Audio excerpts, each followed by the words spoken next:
sorry for bothering you once again.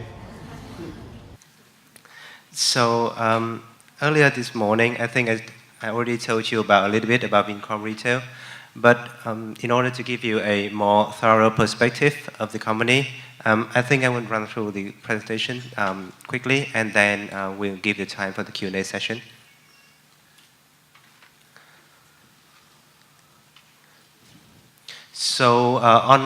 So basically, what we see in Vincom Retail is the largest and fastest growing retail developer, owner, and operators in Vietnam. We position ourselves, if you compare to any player that is similar in Thailand, that it should be the Central Patana or SM Prime in the Philippines. And we consider ourselves a proxy for modern retailing format. Vincom Retail is specifically one of the key beneficiaries from the Vingroup ecosystem. Is this because the way that Vincom Retail was developed is elevated on the whole ecosystem that Vingroup built, from the catchment area? That's basically one of the most important factors of Vincom Retail is based on the Vinhomes residents, which are quite a large number, considering that Vinhomes currently manage something about 31,000 condominiums, villas, shop houses, and beaches and beach villas all nationwide. Then that would translate into roughly easily 100,000 of immediate catchment area. However, Vincom Retail is also located in prime locations, not only in Hanoi and Ho Chi Minh City, but also in other tier 2 and tier 3 cities and provinces in Vietnam, which is unheard of in, I think, elsewhere in Vietnam, and there is no other players could reach the nationwide presence that we have. So to begin with, Vincom Retail actually one of the first two brands that Vingroup started from.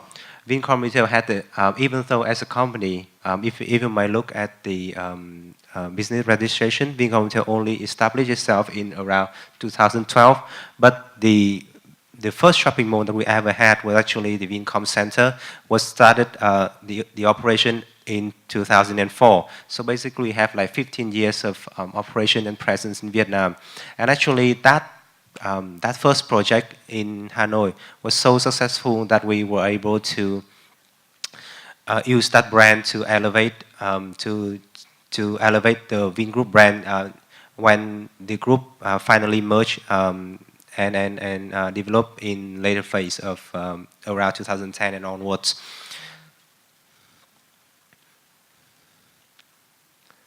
And to give you, so in 2004 we have the first shopping mall. In 2010 we have the first shopping mall in Ho Chi Minh City. So that makes the two shopping malls in the two biggest cities in Vietnam. And in around 2013, we got the private investment in Warburg Pincus, which is one of the top private investment equity fund in the world. And they bring in around $200 million US, and they top up another 100 million in 2015, and for something similar to 20% of the stake. And by doing that, we got not only because Warburg Pincus, not only they have the portfolio in Vietnam, but they have portfolio in other nations as well, other countries as well, also in retailing platform. So we were able to elevate on their management and their expertise in retail platform. And so we were able to get an early hand on modern management and a streamlined and lean corporate governance structure. And so we launched, and so around 2013, we also launched the second format that we have, is just Vincom Mega Mall, which is the largest format we have at the moment.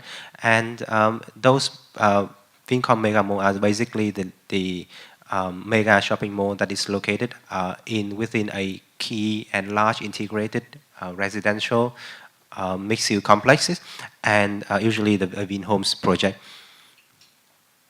And so upon that, upon the successful of those Vincom Center and Vincom Mega Mall, we try to expand nationwide.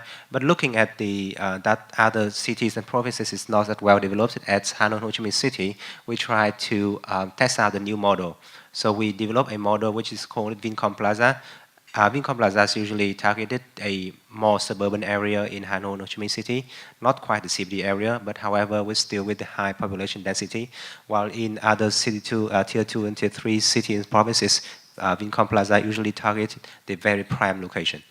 So Vincom Plaza in tier 2 and tier 3 cities and provinces is similar to Vincom Center in Hanoi and Ho Chi Minh City.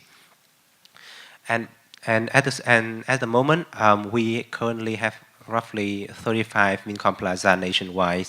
And so in 2017, upon the expansion of a portfolio, and we see that there is time, so we decided to spin off Vincom Retail from a business segment belong to Vingroup to a separate entity, and then we listed Vincom Retail on Ho Chi Minh Stock Exchange. So at the moment, I think Vincom Retail market cap is somewhere around close to $4 billion US, which makes Vincom Retail, I think, among top 15 largest listed company in Vietnam. And also in 2016, 2017, we got good news that we got the deal with Zara and H&M. So finally, after a long time of negotiation, Zara and H&M decided to make the official announcement and official presence in Vietnam, and of course they did test our lots of location, and then they end up using our network with Vincom Retail. So they all have their first stores in Ho Chi Minh City, and 1 year after that, looking at how well the store had been performing. Actually, I think it is among the top performing store globally. And so they decided to expand their network to the north. And so Vincom Center in Hanoi and Vincom Mega Mall is also their choices. H&M is planning another stores in another Vincom Mega Mall. And with Vincom Retail, what we are seeing in Vietnam is that the retail is will develop surrounding a dominant local landlord. Retail is actually the area that is for local business. So that is why part of the question that I will answer, that why some foreign players may be successful, some foreign player was not really successful. And just to correct it a bit, I think in the morning I say that Parkson was a Thai company. I think that is not quite true. The Parkson was a Malaysian company. And the Thai company that was present in Vietnam is actually the Central Group. They have some department store, which are some of the tenants within our Vincom Mega Malls. And I think that Central Group has been doing quite fine at the moment. So the way we look at Vincom Retail, if you look at this slide, this is more like some example that we have collected nationwide. Globally, and we see that ourselves it's in the same position with Central about 10 years ago, or SM Prime, and also we made some other comparison to CapitaLand in Singapore, or Simon Property in Lippo, or Strand Group. Globally, in each different continent and in each different time frame, and we all see that. The retailing, modern retailing, we see that in one way or another, we think that modern retailing would go in the same way, following the same development footstep. And so, so that's why Vincom Retail is basically the top and the undisputed leader in Vietnam in modern retailing. And so what is the key point for Vincom Retail? First of all, Vincom Retail is a proxy for modern retailing, which is the macro factor. So Vietnam being at a economic consumption point is hugely an advantage to us. And the second thing is that we still see that Vietnam's retailing, modern retailing, is still underpenetrated. There's huge room for further expansion. The third point is that with Vincom Retail, we have seen that we were able to now at the moment we have just covered roughly 30 cities and provinces. Considering Vietnam has 63 provinces, then that means we have a lot more to do. And also that we elevated ourselves from the Vin Group brand and ecosystem as a whole is also quite the selling point for Vincom Retail. So this slide I went through this morning. I will not repeat it here. So basically, Vietnam has a high economic growth. We have a young population, and and that urbanization is been on the run, and it has been. We have seen that more and more urbanization has been happening not only in Hanoi, Ho Chi Minh City, but also in Tier 2 and Tier 3 cities and provinces as well. So that's why we see that we still has a large room for growth. Also for this slide, I think I already covered it this morning. So basically what we see is that if we see in Philippines, the middle class, what we see is that middle class is a net driver. We see that with more stable economy, then it comes with more disposable income, and which means that a growing middle class would be the next driver of development and will be the driver of the whole economy.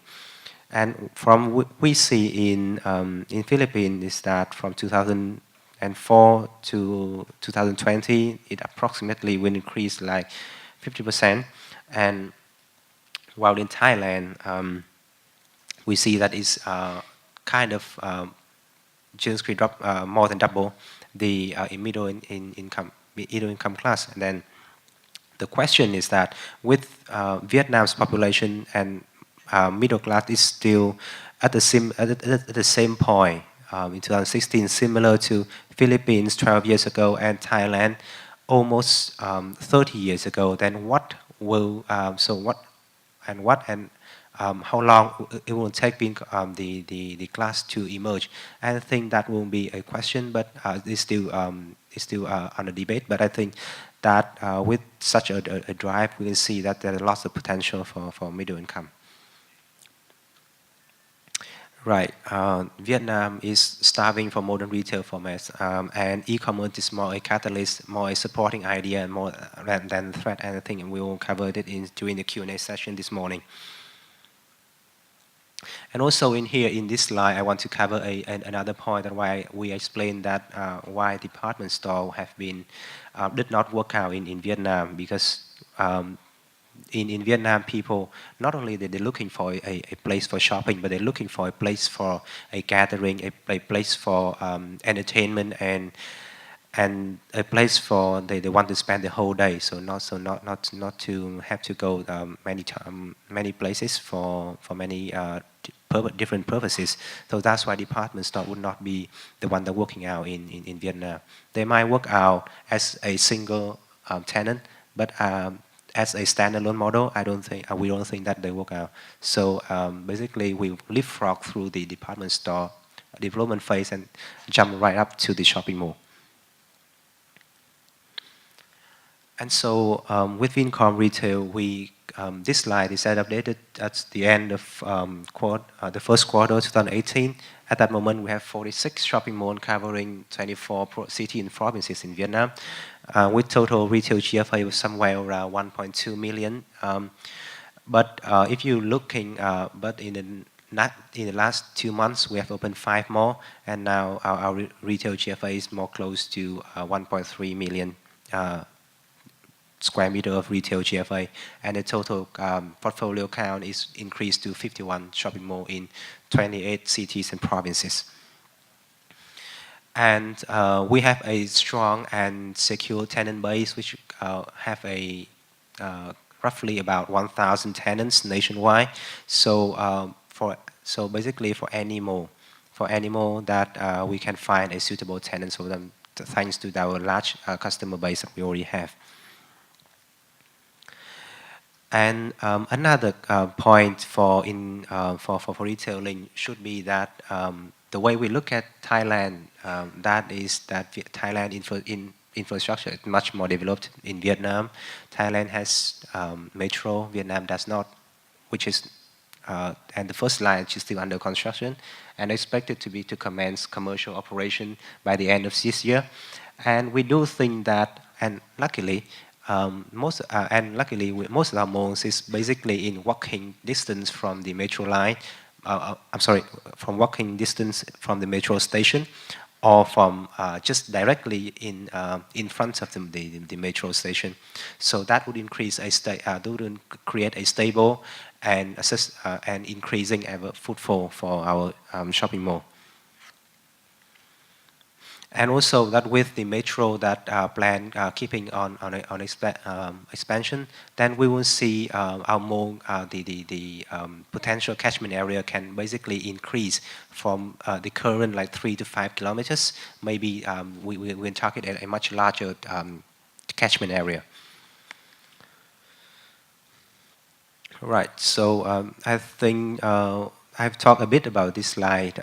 So basically we have 4 formats: the Vincom Center formats, the most premium with international tenants, the Vincom Mega Mall format, which is the biggest one, with both international and local tenants, and lots of function for entertainers and F&B, which is so basically they create a more daily routine and also a holiday destination or weekend destination for people.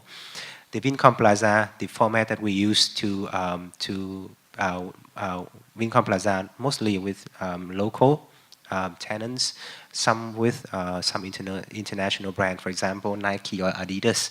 They will serve at the destination in tier 2 and tier 3. I mean, in local, in smaller, less developed cities and provinces in Vietnam. And the last but not least is the Vincom Plus, which is the format that we use to tap in newer market. The way Vincom has been expanding is that we try the thing that other developer who's not there to come into. So basically, when a foreign developer or a local developer who has not had without scale, they would be afraid to go into the smaller destination because they fear failure would lead to a loss in capital that has been invested in. But that is not the case for Vincom Retail because we have made firm attraction and brand awareness from the first biggest format, Vincom Center and Vincom Mega Mall. So when we come to Vincom Plus, we use them to tap in the more like a more remote communes in cities and provinces, which only have like something like 30,000 people of catchment area, and we try to we try to do is that we transform the shopping behavior, the consumer behavior in those cities and provinces and communes. So basically, when the time comes, when the urbanization finally took place, we can eventually upgrade them to Vincom Plaza if needed, and also that because we were able to keep a low cost on Vincom Plus is basically a single-story shopping mall format, and relatively on. So basically, the construction is quite fast. But we only take us like 6 months to build a Vincom Plus shopping mall. So the cost is not so high for us, and we were able to test in the market. That is the real. So that is how we did real marketing and market testing. So not by just tapping out to third-party survey, which is usually sometimes would be inadequate to cover all the markets that we need. So we have now like 300 locations. We have searching for markets and locations. So no consultant could cover such a huge amount of network, and also that the cost would be too high for us. So just testing ourselves would be much better. And to serve that, you can see that how each class of the shopping mall would categorize for a potential catchment of people. For example, Vincom Center is more premium. Then we see the target people of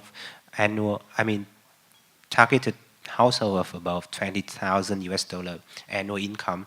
While with Vincom Mega Mall and Vincom Plaza, we targeted much lower. People with lower income levels, so we can see have a much larger catchment area.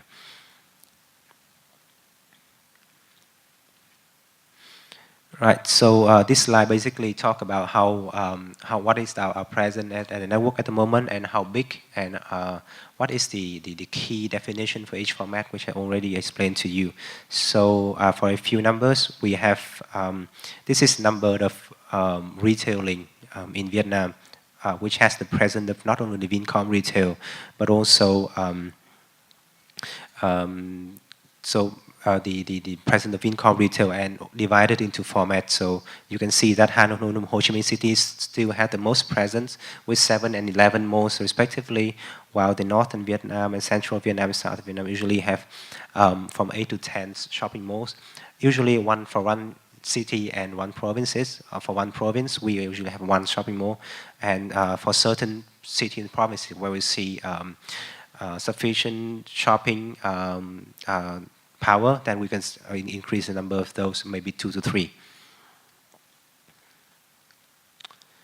Right, so this is how Vincom Retail can elevate from Vingroup ecosystem. Basically, we tap into the Vingroup network of land bank, and also we use the internal tenants like Vinpro and Vinmart to see to be the key to want to be one of the key tenants, not only to increase the revenue of it, but also that to use the footfall to attract to give attraction to other tenants that of newly opened malls. Right. So this is a quick update about This is a quick update of how Vincom Retail financial numbers have gone. So for the first quarter, well, the second quarter hasn't been announced yet, and basically this we have it in Vietnamese accounting standard, a little bit different from the international financial reporting standard IFRS. So, but roughly for the revenue from leasing is basically still pretty much the same, an increase of roughly 19% year on year, while the gross profit has increased a little bit slower. That is due to gross profit in total it's increased at a slower pace due to the lower gross profit margin in the sales of property. Well, Vincom Retail have some shop houses and shop office project, and still have two residential project ongoing, and those will be handed over during this year and the 2019. And with increase from revenue from leasing, it comes to releasing NOI. So basically, the performance has been increasing quite good, 33% increase, so higher than the increase in revenue. And for EBITDA level, well, a little bit increase in operational cost that will cost us the EBITDA level to increase about 16%. So this is some operational metric about the retail GFA by formats and some average occupancy. So occupancy had increased about 1%, while the retail GFA basically have increased about 13%. Right, the tenant updates. Of course, in 2017, we have lots of tenants making their presence and also the expansion. Zara, H&M, Old Navy. But the good thing is that the first quarter of 2018, we also have some key tenants. The chain tenant who has more present in at least two malls have signed with us for further extension. That means that they are looking at Vincom Retail as a good proxy to their customer. And those would include some of the brands that you may be familiar with, FSS, or Mango, some others brand, or Starbucks, also McDonald's. Some brands are quite local, for example, Canifa, or the Korean movie chain CGV.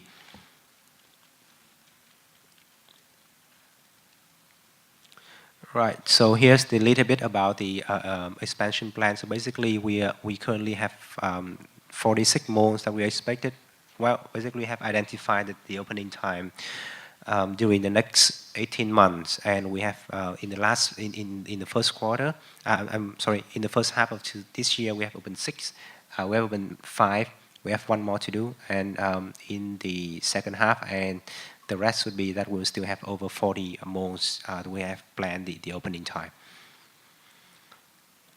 So I think that is my presentation on Vincom Retail, and I think we'll now move on to the Q&A session.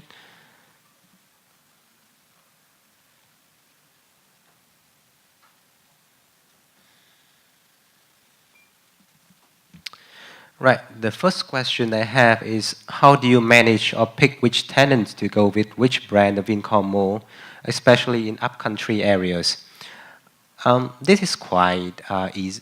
This is quite a standard question because with Vincom Mall, I can tell that of the 1,000 tenants that we currently have, roughly 30% of them that are chain tenants. So basically, they have to be present in at least two malls that we have.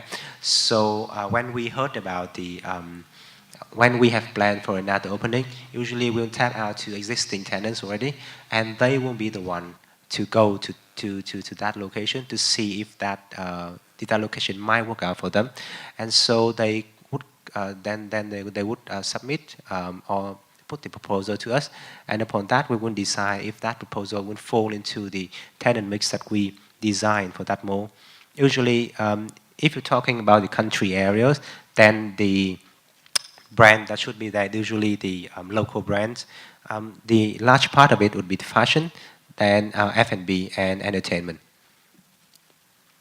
The second question, you keep opening new malls in several provinces, 5 malls during these 2 months. How do you convince yourself that those branches will be successful or making profit? Well, first of all, when we have that presence that we have 46 more, 51 malls in 28 city and provinces, we basically were able to standardize our development format, and we see the consumption pattern in each cities and province. So by doing that, we were fairly able to convince ourselves that we are able to set up a set of standards that only a mall that meet all those standards would be set up and bring into construction. Other than that, we would prefer to delay the development of the project until the until the appropriate timing, and also that to elevate on the shopping mall itself, we also have developed and sell some certain shop houses in surrounding of some of the shopping mall, particularly Vincom Plaza and Vincom Plus. The buyers of those those shop houses usually use the first or the second story to lease out to other tenants, while using the third house, the third store for their accommodation. So even though some tenants we will not bring them into the shopping mall because of some reason, but however they can always hide from they can always rent, and or if the shopping mall is full, they can always rent their places in the surrounding shop house. Then that would help create a more vibrant community, and that also in turn would help increase the traffic flow of the mall. Average rent price per square meter for each format, revenue and profit in 3 years forecast. Right, this is very financial specific questions. Average rent price per square meter for each format. If you're looking about so I'll explain to you the 4 different formats. So that would have at least 4 ranges of rental prices. For example, in Vincom Center, the price range that we usually see is somewhere around per square meter on average should be somewhere around from 45 to 50 US dollar per square meter per month. While with Vincom Mega Mall, it is something around from around something like 20 US dollar. For Vincom Plaza, usually the range is varies a little bit larger, but the range should be somewhere around from 15 to 20. And with Vincom Plus, due to the nature of that mall, then the average rental is only about from 8 to 10 US dollar per square meter per month. Revenue profit 3 years forecast. Usually what we see is that we are usually targeting to add something like from 200,000 to 300,000 square meter of GFA per year. And the majority of the expansion would be in the Vincom Plaza and Vincom Plus format. So looking at that would account for like 20% of the current portfolio that we currently have. So and we were able to standardize the operation. So just by keeping the, assuming that the current format stay stable as it is, then we can easily the increase in revenue and profit should be something around 20% each year. Also, that I have to note that some of the tenants that we have is on the revenue sharing scheme. So as we see that the for example, the supermarket or Zara and H&M. So as their sales, their portfolio, their branches, they have more, and also that their sales is increasing, then we also have, so basically we can even perform better than what I've just said. The new competitor like Takashimaya and District 1, do you have any plan to fight back and survive in this business atmosphere? Just as I explained, I don't think that we have much competition in this area. Takashimaya is one of the one of the few remaining malls that have been doing well in Ho Chi Minh City. Well, and Takashimaya is actually doing a little bit different formats compared to us. Even though in terms of comparison, Takashimaya is similar to Vincom Center. However, their F&B area is less attractive. They focus more on the high end, while we targeting a more mid-end and more common area, because we in Vincom Center in Ho Chi Minh City, we have a 25-story building of offices, and also some condominiums up there, and also that we have the very first CGV in Ho Chi Minh City, which is the modern cinema. So by doing that, looking at the profile of the footfall of the customer who come to the mall, then we see that we serve a much larger customer base than Takashimaya. 7-Eleven in Vietnam is now expanding about 20 branches and they expect to expand more. Are you worried about this growing? No. 7-Eleven is the convenience store format and we are the shopping mall, so nothing to worry about. Heard that Vietnam government is checking foreign retailer to keep reporting losses and their balance sheet will keep expanding. In fact, aren't they lost? True? Well, to be honest, Parkson, well, first of all, you have to separate the retail. Okay, I think that this question is a little bit misleading about in terms of shopping mall. I mean the retail property, investment property, and the consumer retail. So what have been reporting losses are consumer retail. We are the only one listed company, and we are the only one that provide the result in terms of investment property, while others, for example, Lotte, they only reported in Lotte Mart, and so there's not apple-to-apple comparison. However, Parkson did profit, did loss, and they basically closed out their business in Vietnam. Why is the occupancy rate of Vincom Plaza has fallen so much from last year? Roughly 5% decrease from 93% to 88%. So basically, as I said, we have expanding the Vincom Plaza so quickly. Basically, the expansion just started in 2014, and during the expansion, we have acquired some more, and we have and some malls that we have opened. We have seen that. For each mall, usually we have a 2 to 3 years period of stabilization, and after those period, we'll usually see how the tenants been performing, and particularly for the malls that we have acquired. So that usually take a longer time for us to work with existing tenants. So basically, we are under renovating those malls. So that is why the drop in the occupancy of Vincom Plaza. Out of 46 malls, how many are leasehold and of this land, and how many are freehold?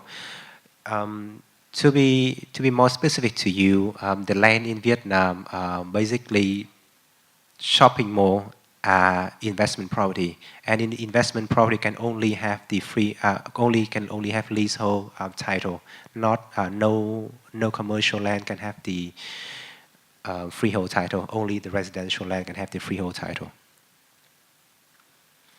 How long is the contract agreement with your tenant? 3 or 5 years? Any strategy to increase tenant fee in every year? Okay. The standard contract term is 3 years. Key tenants usually have a longer term. For example, maybe extend to 15, 20 years. That has been the case. For example, the supermarket chain, because we are under the same common control. The supermarket chain is Vinmart, and we are the Vincom Retail, all under the Vin Group.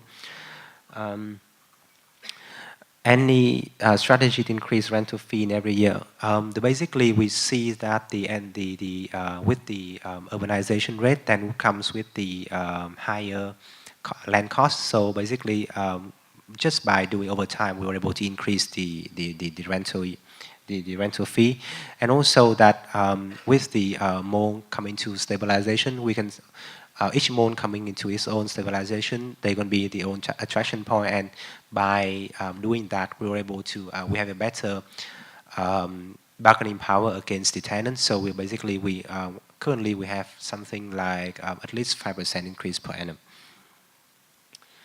I see drop in occupancy in Vincom Plaza, but you open to a lot more plaza. Why? So why the occupancy drop? I just explained. Why open more? Because there's still lots of potential market that there's no modern retail present at the moment, so why not? Asking about the connection between SDI and Vincom Retail. We see SDI was the major shareholder of Vincom Retail. Any business related?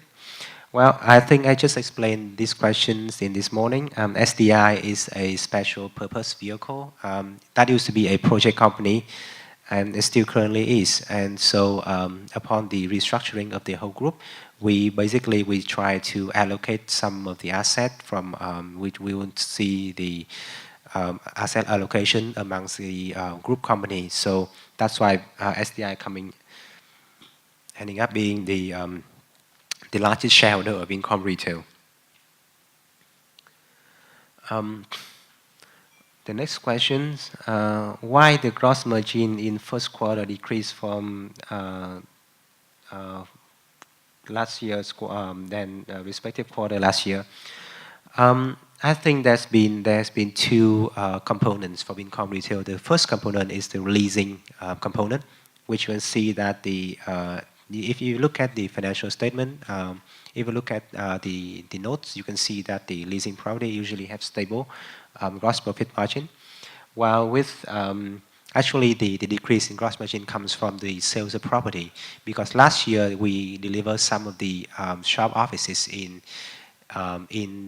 approximate close to the Vincom Mega Mall, and those offices have pretty high gross profit margin, more than 50%. So this year is basically went back to the normal. Will SDI potentially selling VRE share back to Vin Group like we see from Vincommerce? This question is quite hard to answer, but I think that we don't have any immediate plan at the moment. How long for the break even in each project and overall, and how about the depreciation policy?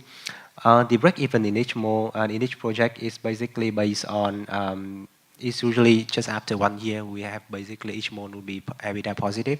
I think that they just say each mall will have the stabilization of depending on formats, maybe 2 to 3 years. And depreciation policy, we only disclose that in the financial statement. So basically, depending on the formats, but usually it's up to the land certificate that we have. So, for example, and maybe differ from depending on the type of construction that we have. However, the range should be something I think about ranging from 10 years, I think, to maybe as high as 50 years. The company is aggressive to expand more across Vietnam. Any concern about company cash flow in the near future? I don't think there will be concern about cash flow in the near future. If you look at Vincom Retail expansion, there are two components. There will be still two components. The first thing is that the residential component, and the second thing is that the shopping mall itself. The shopping mall itself is basically self-financing. I mean, Vincom Retail currently reporting something like, I think from 150 million US dollar to 200 million US dollar something from the operating cash flow. And that cash flow is somehow accidentally just fit for the capex that we need for each year of expansion. So basically, there's no capital constraint at the moment. For residential, basically we adopt the pre-sale model, and in this model, we sell the property on contract, and buyers would make payment in installment, and that basically would also cover the cost for the residential sale. So what we are looking at Vincom Retail is basically a self-sustaining company without needs for additional, for example, capital increase or loan, except for if we change the strategy and we decided to do a lot more in the short period of time. However, if you look at the capital structure of Vincom Retail, you can see that currently Vincom Retail have something like, I think 1.8 something billion US dollar in terms of total asset, while the number of debt is only something about over 200 million US dollar. That means that the total debt to total asset ratio is quite low, and that means that we still have lots of room to improve to borrow. And looking at the financial market that has been stable for the last couple of years, and we don't see any abrupt changes in the immediate foreseeable future, so that we see that we might consider other capital options when we think it fits. Right. The next questions. Do you have any plan to enroll very high-end brand to your complex? For example, Louis Vuitton, Hermes, Balenciaga, to attract foreign tourists came as the same as PN. Well, that's an interesting question. The thing we see here is that in Vietnam, there is already some key malls that sell that have present in the brand. Actually, there's only one, which is the Trang Dien Plaza. That this has the official retail stores of, for example, Hermes and Louis Vuitton. However, the way we look at Vincom Plaza is that the way we look at those brands is that those brands is very selective in terms of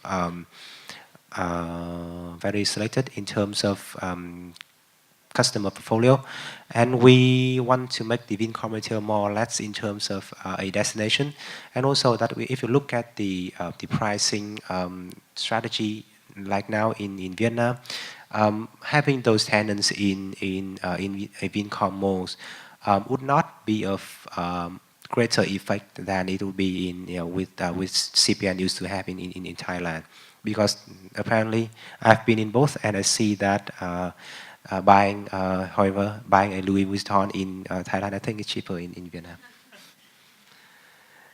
Do you afraid of e-commerce disruption and how do you prepare for that? I think I already explained this one.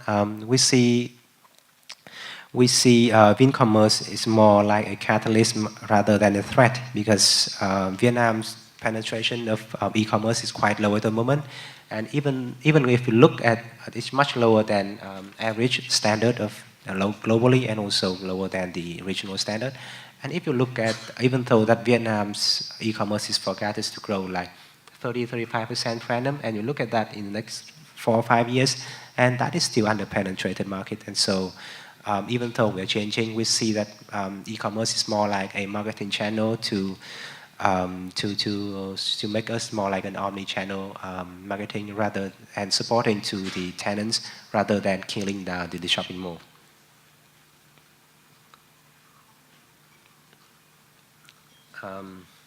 For leasing, NPL and loan growth, I think this question is basically related to the how we. I don't see the keywording, but I think that NPL, the one you want to refer to non-performing loans, which basically we see that you want to address the problem of how we collect the rental fee and how we manage our receivable. So with that in mind, I think that the question is we try to collect the rental fee usually on a monthly basis. So that's why we're able to stay pretty close to the tenants, and if there is any issue, we will know it immediately. And also that for each tenant, in order to sign the contract with Vincom Retail, we usually they have to make the deposit of 3 months of their rental. So they cannot, if they want to terminate their contract early, they also have to announce it at least 3 months. So we can make the preparation, and also that if they make the abrupt change, then we are able to keep those deposits as the penalty. And if you're looking at the balance sheet, you can see there is still some non-performing loan of Vincom Retail. The reason for that is because during the period of 2013, 2015 something, we acquired some during the development phase, we acquired some assets, and the existing bad debt from those time, it was not from derivatives from Vincom Retail, actually during the project development phase, so it's not kind of operational non-performing loan. So basically we can see it is still very healthy. And also that for non-performing loan, usually the way financial investors look at it is usually as a percentage over the total receivable amount. And if you look at that in Vincom Retail, that would not make sense because we were able to collect the amount in terms of monthly, so the receivable is usually not high. And if you divide it, and even though we still have we still occur some kind of non-performing loan, and so the amount of non-performing loan just add up to that. And so if you divided those two amounts, that the ratio would be abnormally high. But the reason behind that is not because it is high, but it's actually because that the receivable level is we maintain it is a fairly low level.